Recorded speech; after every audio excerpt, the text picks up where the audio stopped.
Bonjour Nathalie. Bonjour Stéphanie. Dis-moi, aujourd'hui, j'aimerais te questionner, te poser et clarifier plein de choses par rapport à la cabale mystique et Georges Laï. Ah, mon ami Georges. Oui. Ben, tu sais, il a écrit plein de livres. Oui, Moi, oui. je suis, en tant que thérapeute, moi, je travaille beaucoup avec ses livres, La voix du corps, La voix des mots. Puis il y a plein d'autres livres aussi qu'il a écrits sur les lettres hébraïques, sur la cabale mystique et tout ça. Et j'avoue que pendant des années, je les avais. Je l'ai vu quelques fois en conférence. Et en même temps, je les trouvais très difficiles d'approche. J'avais l'impression qu'il me manquait des clés pour ouvrir toute sa sagesse et tout ce qu'il y avait dans les livres. Et quand je t'ai rencontrée,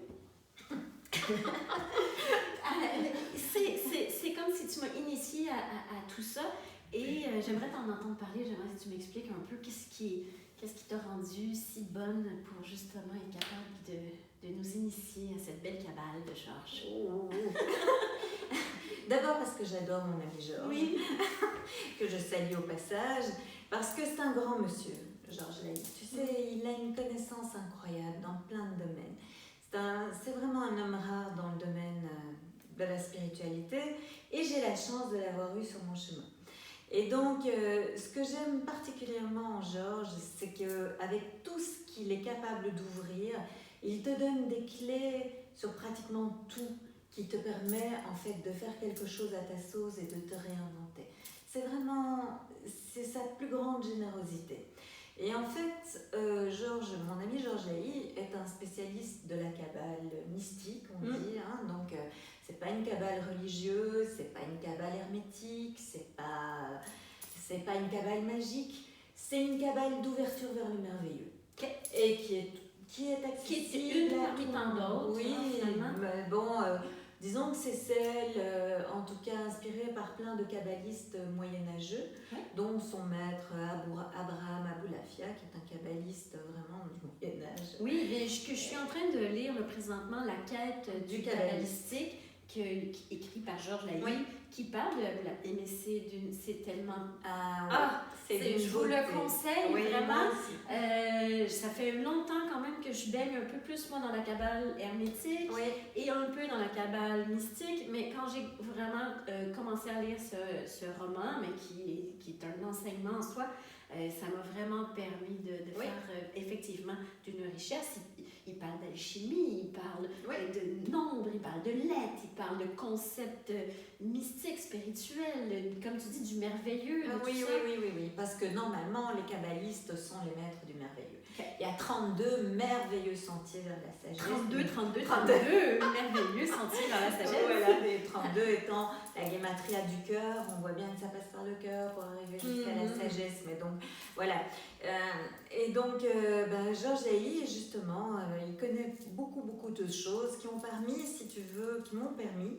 de mettre en route des pratiques inspirées de cette belle cabale mystique. Parce que, bon, en fait, moi, on va le dire, hein, on est entre nous, donc moi, j'ai compris ça de l'enseignement de Georges Laï. Mais là-dessus, je suis quand même capable de vous en dire un peu.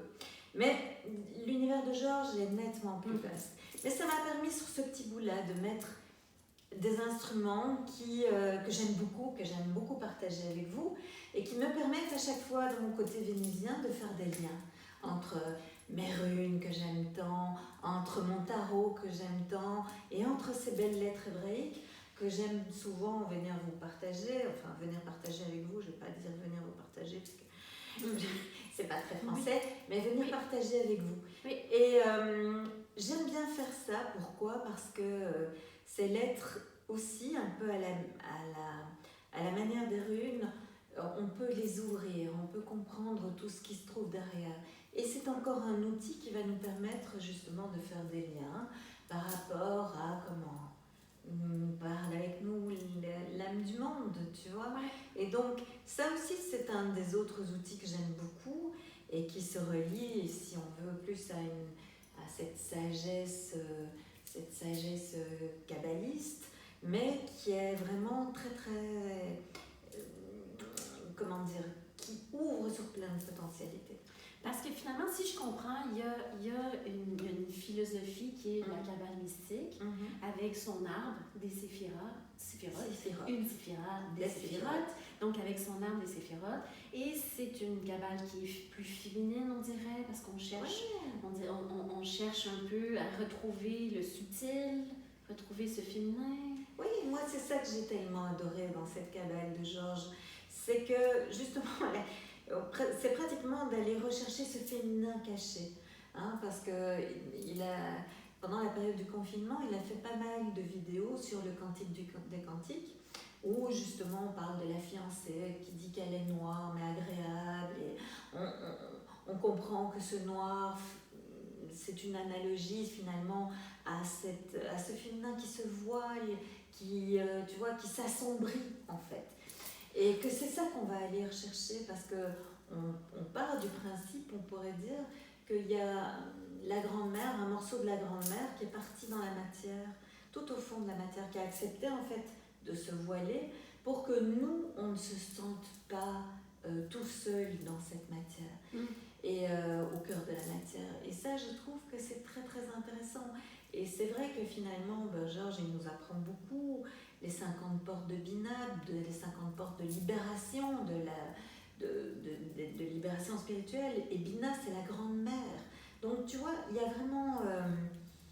il y a beaucoup de féminin dans cette cabale quand tu commences à creuser. Kabbalah, c'est un mot féminin, ça veut dire réception. Exactement. Donc on doit être dans la réception pour en comprendre toute la beauté, tous les Donc mystères. c'est comme un peu une voie qui permettrait la réception du merveilleux. Oui, moi je trouve. Si on trouve. Oui, parce que je trouve vraiment. Tu sais, moi aussi, quand j'ai commencé à travailler en alchimie, c'est curieux, mais c'est l'alchimie qui m'a permis de mieux comprendre cette cabale mystique. Parce que c'était cette manière de s'ouvrir vers le merveilleux qui m'a permis de comprendre toute la richesse qu'il y avait dans cette cabale.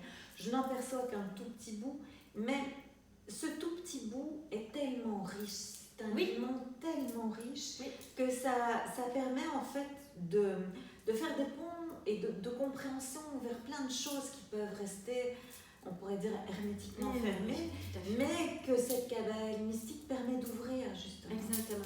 Non, tout à fait. Quand tu dis un peu fermé au début, j'en suis vraiment quelqu'un qui a vécu cette expérience où, comme je disais, j'ai les livres, je reconnais la sagesse de l'homme qu'il est, et en même temps, grâce à toi cette fois-ci, mais j'ai eu besoin que quelqu'un un peu me montre les premiers pas.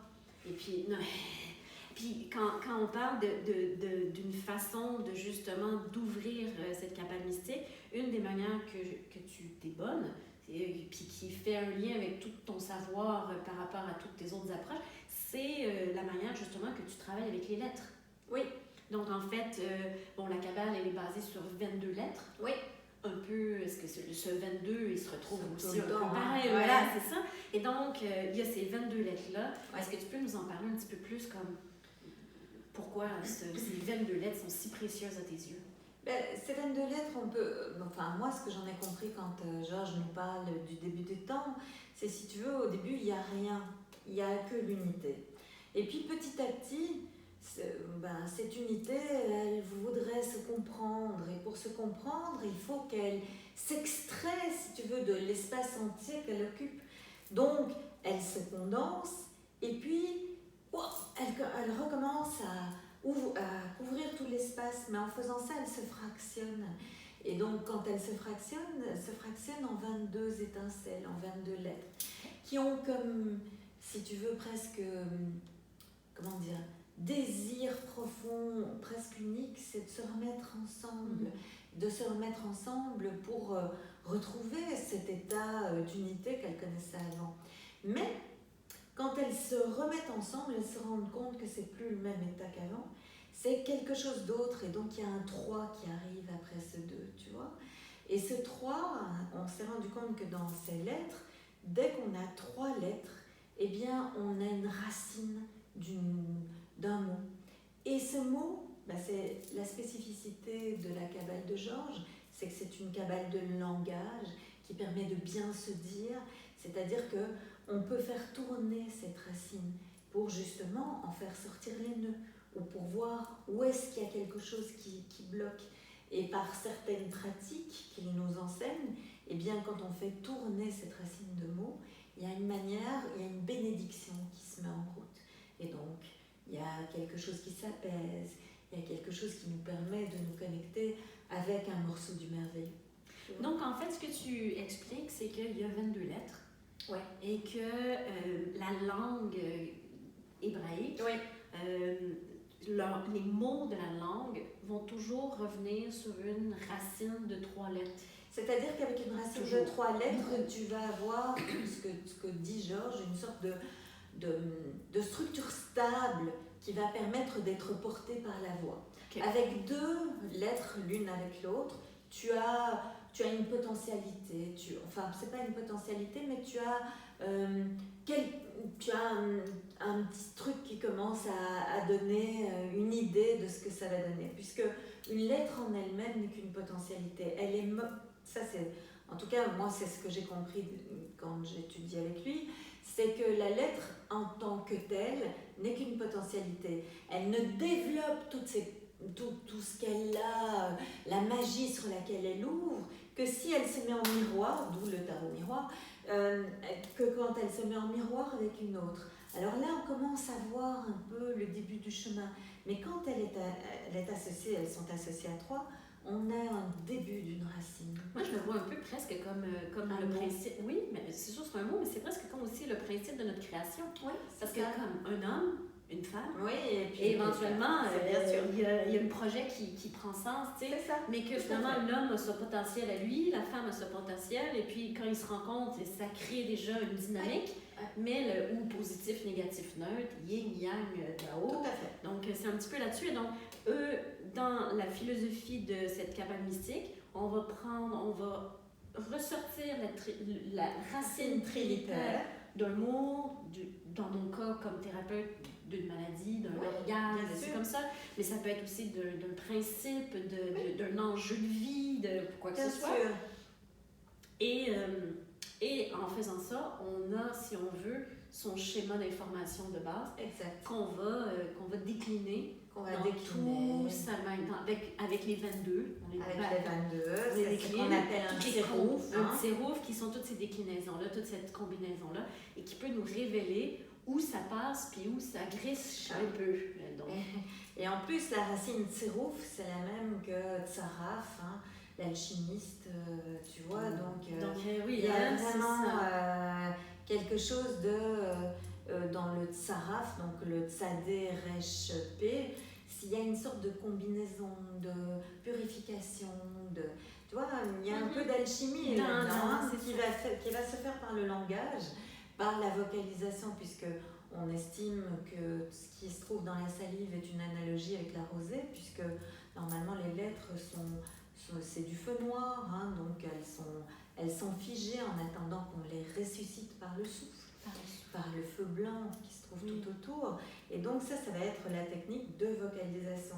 Mais on peut aussi justement, c'est ça, dessiner la résille, les tisser dans cette grande roue que je vous avais montrée dans une autre vidéo. Et donc quand on fait ce tissage, ce réchette comme on appelle, eh bien on obtient en 2D une sorte finalement de structure géométrique qui va pulser quelque chose dans l'espace, en lien bien entendu avec la racine qu'on vient de décliner. Incroyable. Et donc il y a vraiment, on peut déjà commencer à s'initier à cette cabale par les lettres, juste ça en soi. Oui, bien sûr. Et le fait que tu es aussi, tu connais un peu de tarot. Donc, j'imagine que les 22 lames, les 22 lettres peuvent aussi se répondre. Ça, c'est une pratique issue de la cabale mystique, c'est-à-dire de faire correspondre, ne fût-ce que quand on interprète les rêves ou quand on va même interpréter un organe en fonction de sa racine trilitère, on peut l'interpréter avec les lettres hébraïques, mais on peut aussi l'interpréter avec le tarot. Et l'idée, c'est d'avoir plusieurs outils et qu'on sent l'outil qui est le plus près de la résonance du moment, finalement, si je comprends bien. Et qui nous permet d'aller chercher les informations les plus enfuies.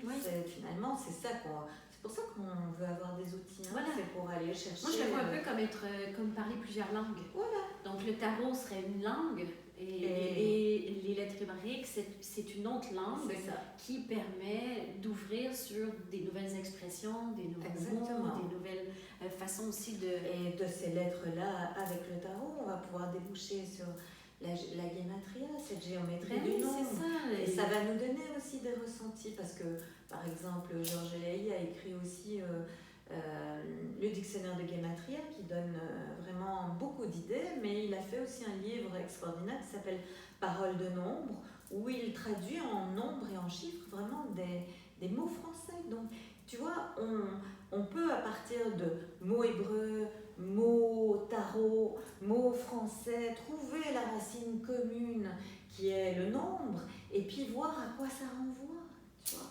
Et là, il y a des liens encore qui nous apparaissent et qui nous réapparaissent, et finalement, on ouvre finalement encore plus notre conscience sur toutes ces nouvelles choses-là.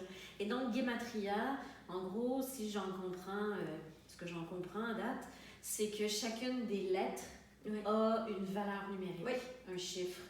Et donc, on peut faire des mathématiques avec les lettres hébraïques ou finalement arriver à une somme pour chaque mot qui a été écrit dans la langue, d'une langue à une autre langue, parce qu'après ça, on peut faire le même jeu, mais disons que dans ce cas-ci, c'est sur la langue hébraïque. Oui, et alors c'est ça. C'est une vieille langue, ça aussi. Oui, et puis c'est ça qui est merveilleux, si tu veux. C'est que tu vas écrire, par exemple, tu vas écrire le rêve. Oui. Hein? Tu vas écrire, donc le rêve, c'est Halam. Tu écris le rêve, il vaut 78. Ok. D'accord. Et quand tu écris 78, 78, c'est aussi d'autres lettres qui vont faire 78. Tout à fait. Donc, tu vas aussi écrire, rêve, tu vas écrire sel, tu vas écrire pain, tu vas écrire guérison, tu vas écrire pardon, tu vas écrire maladie. Et tout ça vaut 78. Donc, c'est tous des mots qui ont la même gematria, donc le même poids. Et donc, ça, c'est intéressant aussi parce qu'on considère, par exemple, que dans ce réchet qui nous compose, puisqu'on est composé d'une trame, d'un réchet, d'une résille tout à fait énergétique qui est ce que nous sommes, quand ça se noue à un endroit, si je peux avoir finalement le poids de ce nœud, je peux le remplacer par autre chose pour voir pourquoi est-ce que ça a grippé et donc ouvrir ce nœud. Puis juste avec le mot que tu viens de nommer, entre le rêve et le sel, ou entre la maladie et la guérison, on voit bien le jeu de quelque chose qui peut avoir figé, qui peut être dissous, qui peut être compris, qui peut être mal compris, des choses comme ça. Et ça, en fait, on peut faire ce jeu-là, et encore là, c'est des nouvelles clés de compréhension. Bien sûr. C'est des nouvelles manières d'ouvrir, si on veut, son propre chemin initiatique intérieur, sa propre voie intérieure, ou éventuellement aussi des outils de compréhension pour comprendre le monde dans lequel on est. Oui, et pour après vraiment se plonger dans cette belle cabale mystique de Georges, qui est très généreux et qui publie beaucoup d'enseignements. Oui, effectivement. Et puis moi, je sais que tes cours m'ont vraiment permis de pouvoir par la suite être plus autonome dans ces ouvrages. Tant mieux. Donc, de me permettre de faire, justement de pouvoir par moi-même. Ça m'a donné les bases pour pouvoir un peu commencer à l'ouvrir. Donc, merci pour ça. Dans un gros travail que tu as fait justement par rapport à ça, c'est que tu as travaillé sur les 72 puissances. Oui, j'avais très envie. Qui sont réellement toute une... C'est quand même un bon morceau des enseignements de la cabale mystique, ces 72 puissances. Ces 72 puissances, Georges a écrit un ouvrage de référence. Exactement. Difficile à trouver. Difficile à trouver, que moi j'avais la chance d'avoir. Donc avec ce que j'ai compris de sa cabale, avec ce que j'ai pu restituer, j'ai tracé toutes les résilles de toutes les puissances de cette cabale. Bon, quand on parle de puissance de la cabale, de quoi parle-t-on en fait, hein? Parce qu'on connaît les 72 anges gardiens, on connaît les anges de notre naissance, tout ça. Parce que en fait, ces 72 puissances de la cabale, c'était au départ des souffles qui rythmaient le temps, mais aussi qui sont cette manière de faire entrer le nom ineffable, donc le tétragramme, tu sais, on dit toujours qu'on ne peut pas prononcer le nom de Dieu. Mais Georges nous apprend, en tout cas ce que j'en ai compris, c'est qu'on ne peut pas le prononcer parce qu'il est à tous les temps et qu'on n'a pas cette parce que nous, on est tributaires du temps. Nous, on est dans le temps, donc... Alors, pour pouvoir le prononcer, eh bien, on va le faire rentrer par différentes vocalisations qui, combinées, vont permettre de le faire à tous les temps. Et pour ça, c'est 72 puissances qui sont 72 souffles, 62 étincelles qui permettent en fait de faire rentrer ce nom dans la matière. Et quand ça se fait, c'est vraiment une porte qui s'ouvre. Parce qu'on dit que quand Moïse a pu vocaliser ces 72 puissances, la mer Rouge s'est ouverte et a permis au peuple hébreu de sortir de l'esclavage. Donc il y a une idée de, quand ces 72 puissances sont vocalisées d'une certaine manière et dans un certain cadre, eh bien il y a une sorte de miracle qui peut se mettre. Et finalement, c'est de sortir de son propre esclavage qui est notre limitation. Notre propre limitation. Qui peut être physique, mentale, émotionnelle et tout ça. Et donc, en fait, en vocalisant ou en se mettant en résonance avec ces 72 puissances. Moi, je préfère dire puissance que ange, parce que Georges nous apprend souvent, tu sais qu'il vaut mieux être un ange dans la cabale chrétienne que dans la cabale mystique. Oui. Parce que dans la cabale mystique, ce sont des messagers.